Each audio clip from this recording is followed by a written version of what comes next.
Hello friends. दोस्तों, आज की जो वीडियो है इससे हमने एक कहानी के माध्यम से आपको समझाने का प्रयास किया है। वीडियो कुछ बड़ी नहीं होगी, बस 2 से ढाई मिनट की।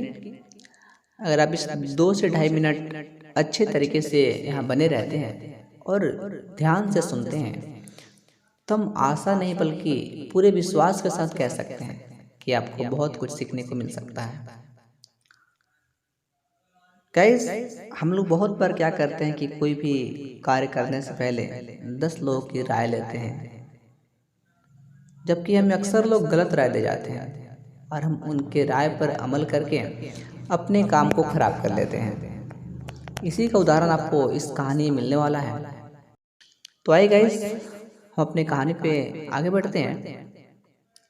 गाइस, कहीं पे एक मिठाई की दुकान थी। मिठाई की दुकान जहाँ अक्सर हम लोग जाया करते हैं, मिठाई खाया करते हैं, मिठाई मिलती है वहाँ पे तरह तरह की। तो उस दुकान के ऊपर उस मालिक ने लिखवा रखा था कि यहाँ शुद्ध देसी घी की मिठाइयाँ मिलती हैं। यहाँ शुद्ध देसी घी की मिठाइयाँ मिलती हैं। दुकान अच्छी खासी चल रही थी और अगला जो बंदा था वो कोई मतलब घपला नहीं करता था, बेईमानी नहीं करता था, ईमानदारी पूर्वक अपने ग्राहकों की सेवा करता था। एक दिन क्या होता है, वहां पे एक ग्राहक आता है।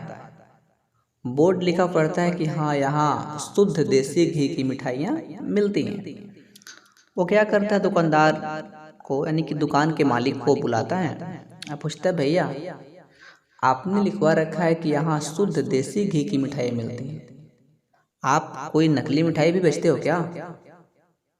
दुकानदार बोला, क्या बात करे साहब आप, भला हम नकली मिठाई क्यों बेचेंगे? आज हम वर्षों से यहीं पे हैं, आज तक मेरे मिठाई में कोई शिकायत नहीं आई। तब ग्राहक ने बोला कि भाई, जब आप शुद्ध देसी घी की मिठाइयाँ बेचते हो, इसमें आज तक कोई शिकायत नहीं आई, तो इसमें शुद्ध वर्ड क्यों लगाया हो?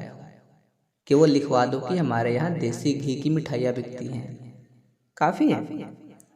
दुकानदार भी क्या किया, ग्राहक का बात मानकर वहाँ से शुद्ध वर्ड को मिटवा दिया। अब बच गया यहाँ घी की मिठाइयाँ मिलती। दुकान फिर भी चल रहा था। एक पर एक और ग्राहक साहब आ गए।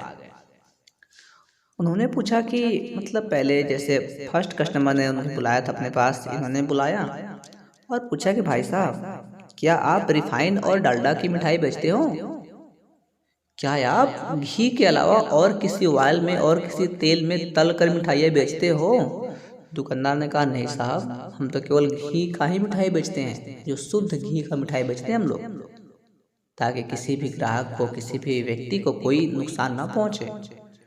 तो उस ग्राहक ने कहा कि जब आप केवल घी की ही मिठाइयाँ बेचते हो तो फिर यहाँ पे लिखवाने की क्या आवश्यकता है कि हम घी की मिठाइयाँ बेच रहे हैं? सबको पता है, आपकी दुकान इतने दिन से चल रही है, सब कोई जानते हैं कि आप केवल घी की मिठाइयाँ ही बेचते हो, फिर इसमें घी वर्ड की कोई आवश्यकता ही नहीं। यहाँ से घी वर्ड को क्या कीजिए, हटवा दीजिए। दुकानदार ने क्या किया, वहां से घी शब्द को मिटवा दिया। क्या बच गया अब गाइस, यहाँ मिठाइयाँ मिलती हैं। कुछ दिन और बीता गाइस, एक और हमारे नए कस्टमर साहब आ गए, ग्राहक महोदय आ गए। उन्होंने पढ़ा, यहाँ पे लिखा हुआ है कि यहाँ मिठाइयाँ मिलती हैं।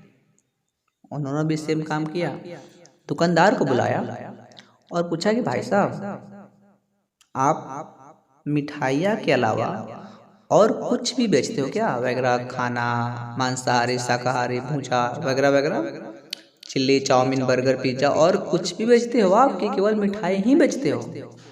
दुकानदार ने कहा, साहब आप तो देख पा रहे हैं, सारे मेरे जो मिठाई है कांच के काउंटर में लगे हुए हैं, हम केवल मिठाई ही बेचते हैं।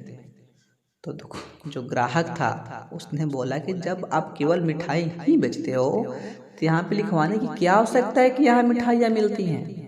मिठाइयाँ शब्द को क्या करो, हटवा दो।